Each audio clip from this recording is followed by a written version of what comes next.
This clip is brought to you by SaveWithConrad.com.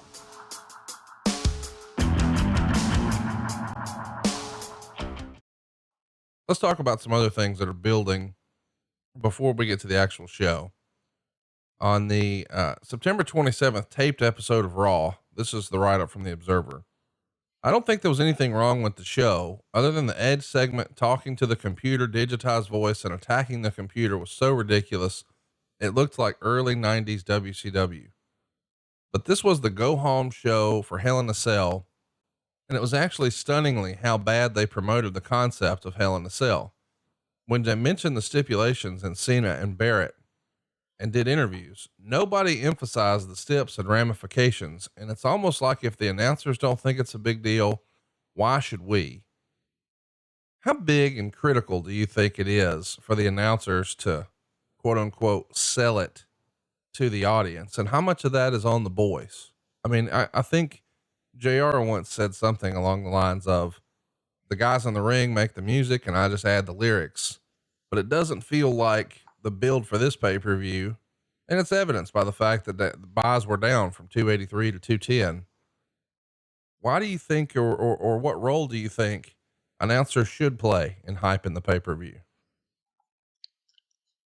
Number one, if you're going to go to Hell in the Cell, my concept as a fan with in a match with somebody, it means you have exhausted every other opportunity or everything available to you to resolve whatever angle you're in.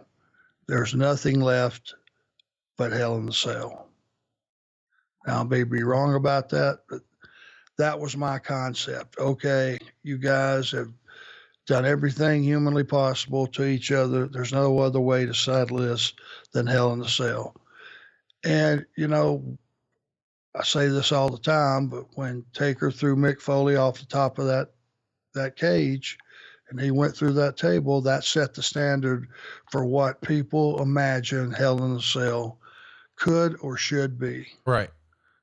And they hit the ceiling that night. There's nowhere else to go. And when these angles, when you put them in Hell in the Cell and you want to reap the benefits of just those words, Hell in a Cell, it better be a violent, it better be a gory, it better be something that you won't see till the next Hell in the Cell, which hopefully is going to be at least a year or more later, to satisfy the audience. And when it's just two guys having a match in a cage match, Hell in the Cell is not a driving or selling point.